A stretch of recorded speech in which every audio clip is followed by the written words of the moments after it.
Pag-usapan pa natin ang sakripisyo ni Lolo Romulo kasama si Mobile Journal Yeda Pascual.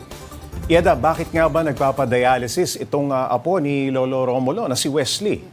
Yes, Pops Rick, kung titingnan natin yung apo ni Lolo Romulo, 25 years old. Oo. At napakabata para magpa-dialysis nga, Oo. diba? At sabi nga ni nanay kanina, yung kanyang lola, 24 years old, so last year lang nag-start magpa-dialysis yung bata. Una daw nilang nakita, palaging hinihimatay yung bata. Kaya naisipan na nila na isugod na nga sa ospital at nalaman nila na bumagsak nga yung hemoglobin. Oo. At nirekomenda, sinadjust na ng doktor na ipa-dialysis na yung bata dahil may problema na sa kidney. At ang sabi pa ni Lola sa akin, na Pops Rick kanina, ay parang nasa lahi daw talaga nila yung problema sa kidney. Kasi di ba, maski si Lolo, nabanggit natin kanina, Meron. problema din sa kanyang kidney. Oo, ang daming sakit ni Lolo Romulo, Yeda, ano? Wala na ba siyang planong ipatingin yung kanyang mga karamdaman, yung kanyang mga sakit?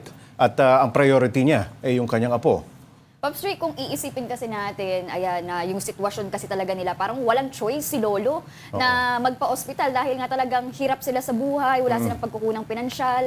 Tapos yung talagang nagbibigay lang sa kanya, naghahanap buhay sa kanila, yung kanyang anak nga na namamasada, na syempre namamroblema din para sa gamutan din ng kanyang anak. So sa ngayon, walang choice sila talaga na magpa-ospital. Pero sabi nga niyang kanyang asawa kanina, si Lola, ay kung siya ang tatanungin, gustong-gusto niya talagang mapatingin si Lolo dahil syempre sa kanya dumadaing yung kanyang asawa na sa tuwing nahihirapang huminga, na talagang nahihirapang gumalaw. Kaya alam niya daw yung pain na nararamdaman ni Lolo. Kaya ayun nga kanina, Pops Jay, nananawagan din si Lolo. Sabi niya nga sa tulong. mga viewers, na konting tulong kasi talagang nahihirapan na daw siyang huminga. So kung may magpapadala man ng tulong sa kanila, talagang malaking pasalamat daw, sabi ni Lolo yan. Yeda, yung dialysis hindi mura, no? Per session, no? Magkano inaabot ang dialysis nitong apo?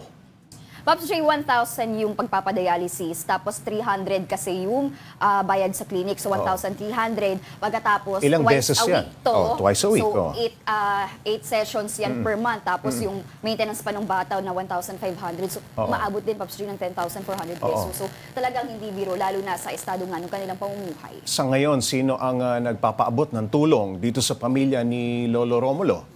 Pops J, ayun, gusto ko lang palang ipasalamatan din yung nag-post si Ma'am Amelia. Oo. Dahil sa kanya din natin nakita nga yung sitwasyon nila Lolo Romulo at dahil nga sa kanya may mga nagpapadala din ng tulong dahil nakikita nga yung panawagan niya doon sa pamilya. Pero ayun, may mga tumutulong naman daw, kagaya ng isang anak ni Lolo na construction worker at itong tricycle driver. Kahit pa paano nakakapag-abot naman ng tulong. Ayun. At meron din naman mga kamag-anak at kapatid si Lolo na kahit hirap sa buhay, ay nagagawa pa rin na kahit pa paano magbigay kay Lolo. Kahit pa paano. Alright, maraming salamat. Mobile Journal Yeda Pascual.